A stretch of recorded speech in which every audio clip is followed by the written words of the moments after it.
Welcome to another episode of the Nuclear Medicine and Molecular Medicine podcast. We're going to talk about artificial intelligence and Osirix, and we're going to be talking to a researcher from Geneva in Switzerland. Great episode, but before we get to that, I want to tell you about what's coming up for me.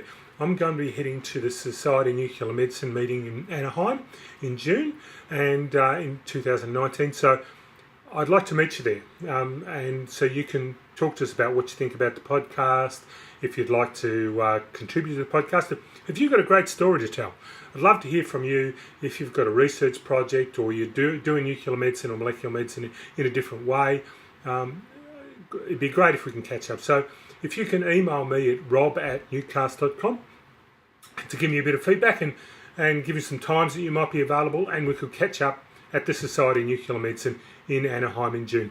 So meanwhile, let's just get on with the podcast. Thanks again. Welcome to another episode of the Nuclear Medicine and Molecular Medicine podcast. And we're in Melbourne at the World Federation of Nuclear Medicine and Biology. And part of this is that we get to see people from all over the world. And here we've got, we're going to talk about something that we have talked about before, but perhaps in this case, we're going to talk to somebody who's really important. And I think really important for the future, because a lot of things are moving this way. We're talking about big data and how we handle data, radiomics, informatics, and the way we manage our systems and the data, because that's going to affect the way we do research and, more importantly, how we do clinical studies down the track. So I'm speaking to Professor Osman Ratib. Yeah, Osman Ratib, yes, and you're from the University of Geneva in Switzerland. That's correct.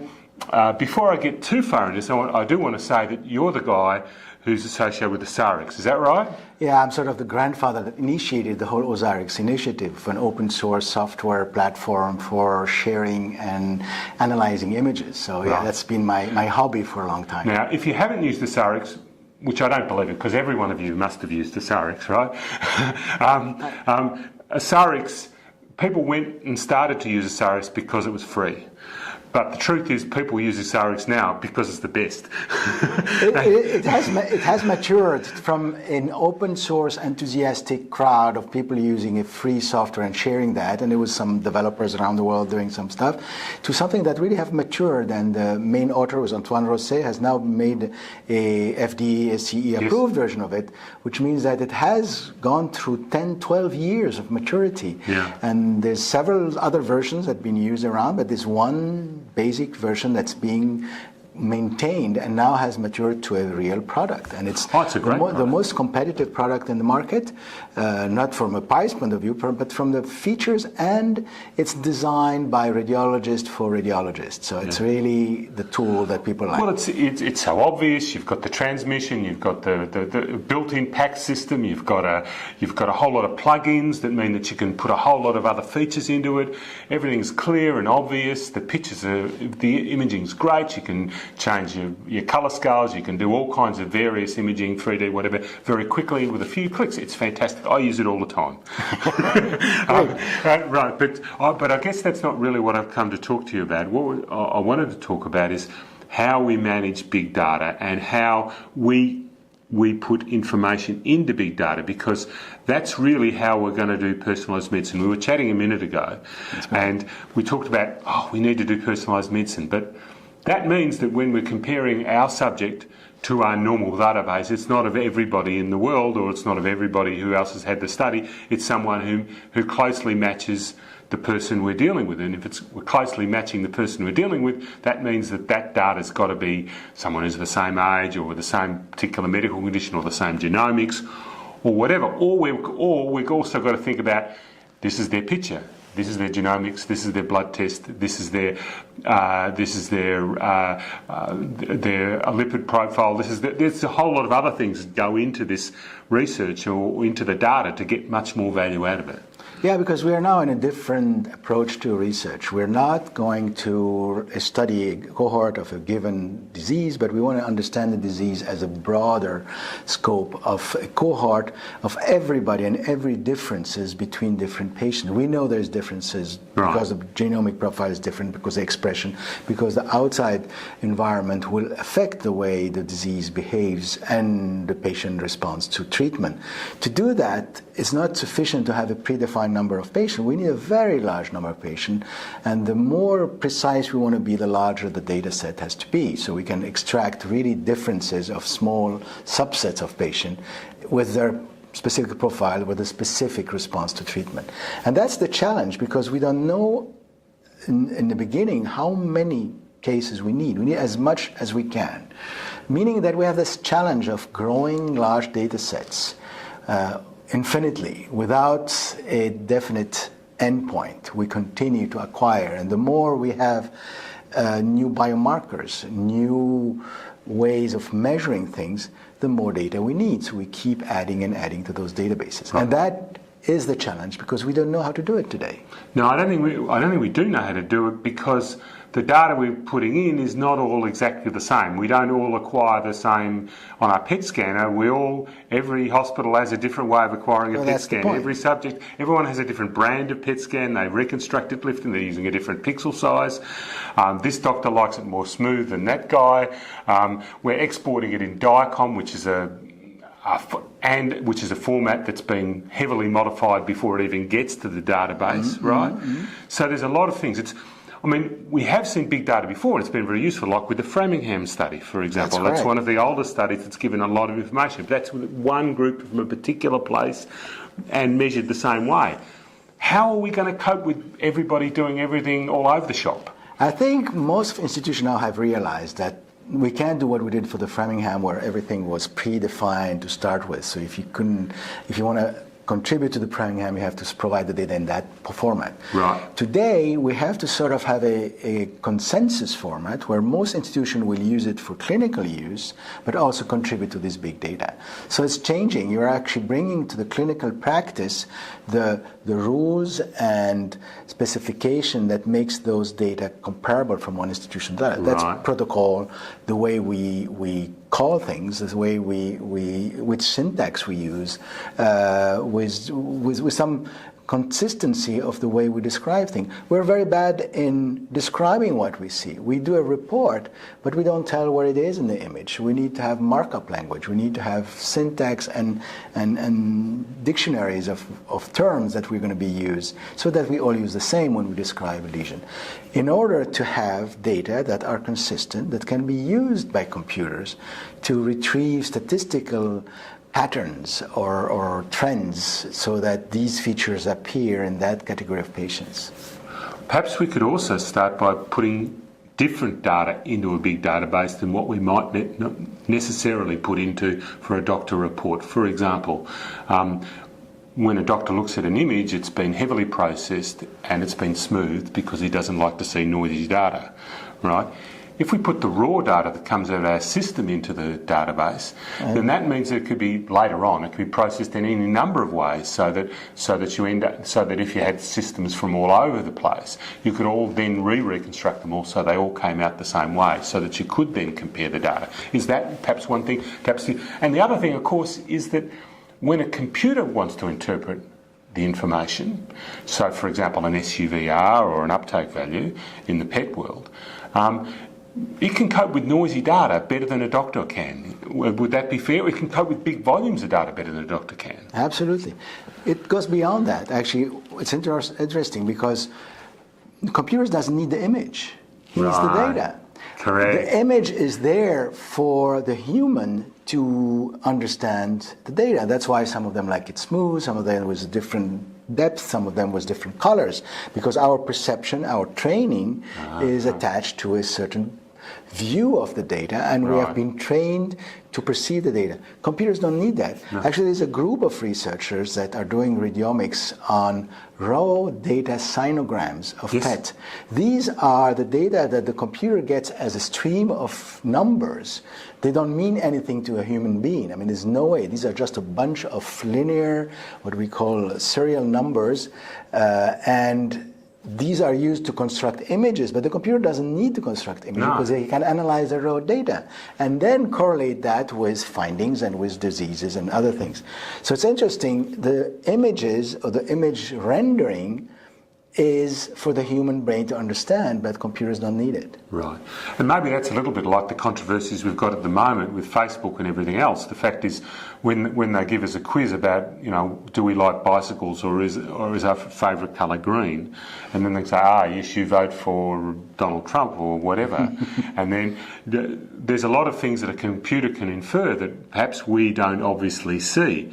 The only risk is, are we going to run into the trouble when the computer does this, like we have in the current world with getting fake news? Are we going to, because we don't have an element of truth there, do you think it's possible with any number of possible correlations we can come up with some fake information that comes out of the computer in terms of a correlation or causation? Well, yeah, we potentially could, but the thing that we're putting together, and that's what the effort are going into, is first we have to validate the quality of the data. There's a huge initiatives of how do you confirm that this is the data that are compatible or compliant with our standards in terms of quality, in terms of what it is and description. Plus, these data have to be correlated with a large number of other clinical findings, meaning that the outcome, the patient biomarkers, the blood samples, the biological and genomic markers. So this combination and the link between those data is what makes those data valuable and trustable. You can trust them. If they don't, and we're working on very strong links so that they can be unbreakable. So they can be, you cannot fake the data. Right. So the whole thing is blockchain and other techniques that are being used. So you can trace that data. So you can trace that data, you can trust those data, and they are heavily linked to an origin, a source, and eventually to a patient. Right. There's a sense that eventually the patient will have the key to all the data that he or she provides in terms of giving it to the science and to the research. But you want to make sure that nobody tampers into those data and tries to do something with it. So you have to have the chain that is secure, unbreakable, and you cannot modify those data and do something with them. Right. I think that's one aspect, but I guess the other thing is in terms of you've got to be measuring that data in order to find a conclusion. Well, if the conclusion is something hard, like how long the patient survives, whether they live or die, that's a hard outcome. Right. But if the diagnosis is the clinical opinion of a doctor, whether someone's got FTD or Alzheimer's disease, for example, that's not a hard outcome. How do we distinguish between those kind of things in the data? Well, for training computers to make some decision or some stratification of patient, we need hard data. Right. We cannot rely on, let's say, subjective impressions and then ask the computers to translate that into an algorithm, because that's not going to work. It's too fuzzy. But isn't that what radiologists do every day? They make fuzzy decisions about subjective information and guess about what the outcome of the patient is? That's right. They might be doing that today, but if we want to go into more precise medicine, we have to get away from that. We have to go to clear, objective measurements and outcomes. Right. Just saying that I believe this is a big tumor that maybe has a bad prognosis is not enough. I have to say this tumor has this size, has this characteristic, and therefore falls into that category that has a bad prognosis. Not just an impression from an image. Right. And that data, the biopsy results, the patient outcome, all those things need to be tagged back to that data. That's correct. So that means if we're going to use big data, we need to have a system of metadata curation. Would that be right? That's absolutely right. That's the challenge. And the protection and the ensuring that these are unbreakable and are reliable is the most challenging.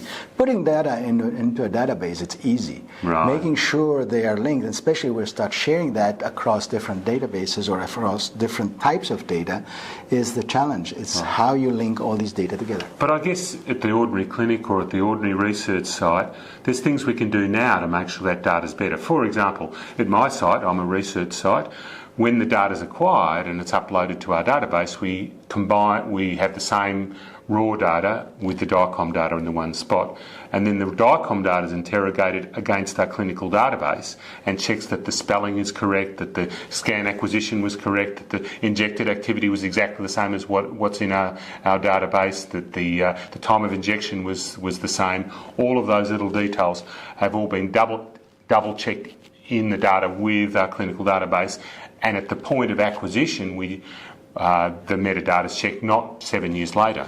That's correct, and there's huge effort both from associations and organizations like the RSNA or European Society of Radiology or other societies that are setting up mechanisms for validation of this data. What are the points that you need to verify to validate those data to be acceptable or at least conformant with research, data mining, deep learning. And if you don't do those checkpoints, if you don't do those validations, the data may just not be suitable for that. Right, and it's also about what happens before we even get the data, like the quality control on the machine, how we acquire the scan and so on. I mean, in terms of the nuclear medicine world, there is a QBR standard for a lot of these type of acquisitions in our field. Like they're building one for amyloid, they've had one for FDG, they've had one for lung scanning and myocardial scanning and so on. And more and more we see also regulations coming in where we have to do those calibration and those certification that this is really the proper measurement that is being done with the proper protocol and so forth, because we have to document that from a clinical point of view. And of course that will help us have the adequate data for large databases. Right. And I think that process of doing that, you can learn things just in the process of doing that. For example, at this meeting, it was interesting that they were doing a multi-centred study for gallium-68, and they discovered that 2/3 of the dose calibrators weren't reading the activity of dose of gallium-68 correctly because the dose calibrator manufacturer hadn't programmed in the correct calibration for well, that's the problem of, especially in nuclear medicine, but in all the technical advances in medicine, is that new technology come faster than we have the time to really master the way we validate them. So we constantly have new tracers, new machines, new technology. As you saw, there is now digital detectors that have a completely different behavior. How do you calibrate those? They are higher performance, higher precision, but what is the scale that allows to calibrate? It's not the same as the previous generation. Right. And as you go on, you constantly have to review what are the criteria of calibration, certification, and validation of those data that are consistent with the machine or the tracer or the technology that's being used. And a lot of the standards we use, for example, in clinical trials for acquisition of a PET scan, actually they're just there for historical reasons. They're not necessarily the very best way to do a PET scan. That many iterations, that many subsets, and not using time of flight, for example, is standard in most clinical trials.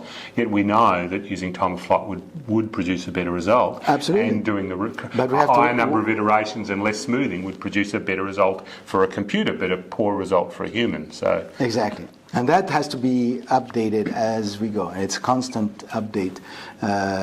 What makes it difficult is that we need to have those synchronized among different centers. Now we're going to create big data with hundreds of centers contributing to those. So those centers will have to be synchronized by sort of ensuring that they all comply to the same criteria, and they update those criteria together. For example, if I do the measurements with time of flight and I use that as a calibration factor, I make sure that all the centers can do the same thing if they are going to contribute to that database. And that's a challenge, because it's a moving target. Okay, well maybe we should also think, if we're doing these studies where there is a moving target, Some places can do time of flight, some people can do point spread function, some people can't do time of flight. Maybe for the same data set, we might need to have to upload 3 or 4 different sets of data acquired in different ways, and then the computer can choose which one's the best one and the most appropriate. Well, if you have the proper labeling of those data, the computer will choose the one that are the same so that they can be used for certain measurements and avoid having different generations of data, the old ones and the new one, mixed up just to extract a number, and that would not work because it's not the same technology. I guess the final, one of the key questions, you've done all this, and everyone talks about how artificial intelligence is going to replace radiologists. Is it going to replace radiologists, and will it do a better job than humans do? Well, to the first question, which is obviously the one that we all try to answer, and the answer is pretty clear. AI cannot replace radiologists, but radiologists that use AI will replace those that don't use it. Right. There's a clear urge to have radiologists embrace artificial intelligence, use it properly, and because it's gonna improve and also improve efficiency. You have to see artificial intelligence as a helper. Right. To facilitate the work and improve the quality of the work of radiologists that are today overworked. There's understaffing, we don't have enough specialists, and they don't have enough time to spend on the important part, which is the clinical part, participating in tumor board, working with the clinician, and eventually also working with the patients. Yes. Because they are too busy cranking images and cranking reports, spending a lot of time measuring things on the screen when a computer can do that much better than you, especially if you're tired at the end of the day. And you can use these data readily to have a much more precise and a more effective way of producing a report or communicating to the referring physician the results and discussing clinical data rather than just measuring those things yourself. So the radiologist needs to be, or the nuclear medicine physician, or whoever's looking at it, needs to be much better skilled than they used to be to to understand what these AI tools can offer them.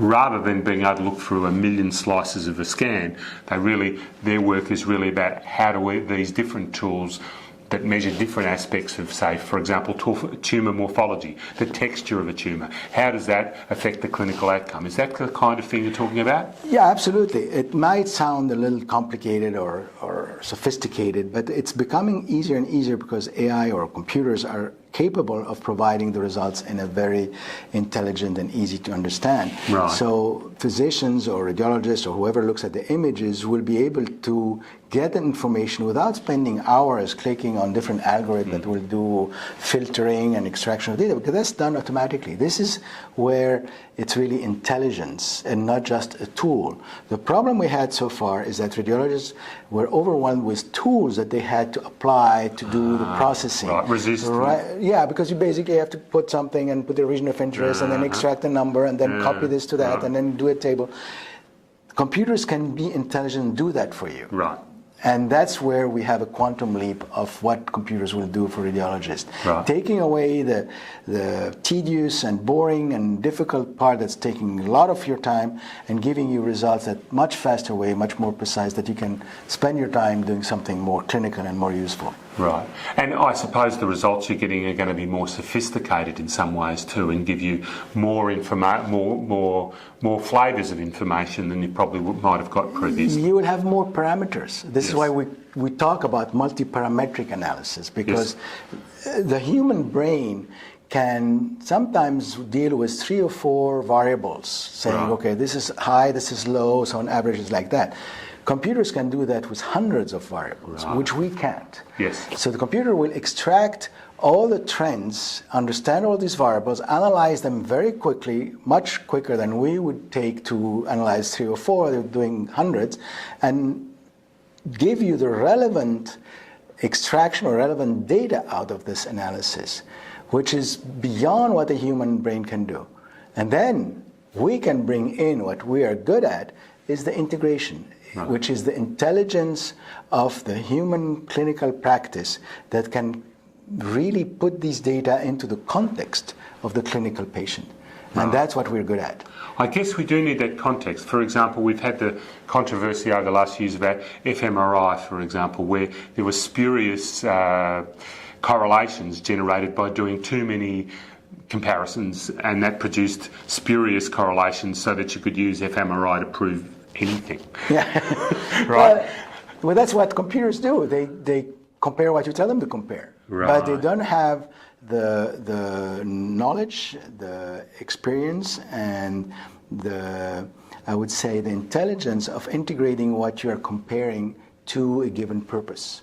Right. The abstraction of the purpose today is still not the strengths of a computer. Maybe one day they will get that part. Right. But the part of the human intelligence which in an abstraction can get things into a context that is more subjective, more into the experience of the provider, the clinical experience, that is very hard to convert into computer algorithm. You mean And a that's radiologist or a nuclear medicine physician might have to do some medicine?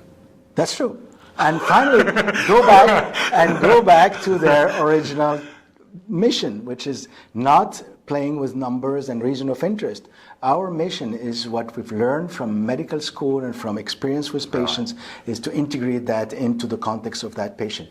And the numbers, we spend too much time today doing things with number and images. That's a waste of our intelligence. Our intelligence is somewhere else. Well, that's great. I mean, it's great to see that we might be suggesting that doctors do medicine. And I hope so. And we're really we're working hard to get that to a point that is sort of seamless. right. It should be as easy as using an iPhone or using a tablet, that you don't have to think about this. This should come to you, and you have to use your brain to do medicine and to do clinical. And the big data, whether it comes from my Apple Watch that reads my heart rate or the PET scanner, it's integrating that data is what the job the computer does. It's doing the medicine and understanding how that affects the patient and what the doctor does. Exactly. That's what it is. All right, that's great. Is there anything else you'd like to talk about or add? No, I think we've been talking about this. I think the future is quite challenging for developing new technology. It's going very fast. And we are facing so much challenges that I think technology is there to help us. And this is the message. It's not a threat. It's really a helper. And I think physicians should be more involved in tailoring those tools to their needs, which so far was not quite in the spirit of a clinician or a physician to spend time tailoring the tool to what he believes is what he needs.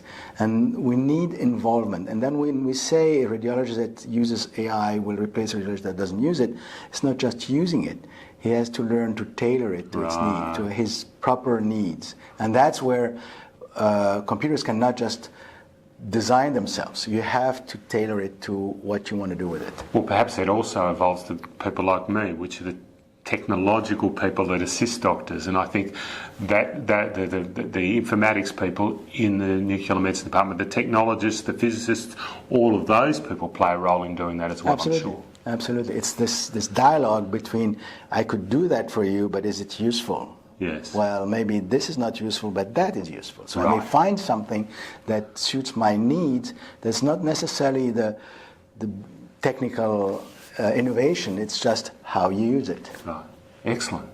Well, I hope we can use this to make sure that we're better informed and can do a better job. Thank you so much. Thank you for the interview. Thank you. Thank you very much.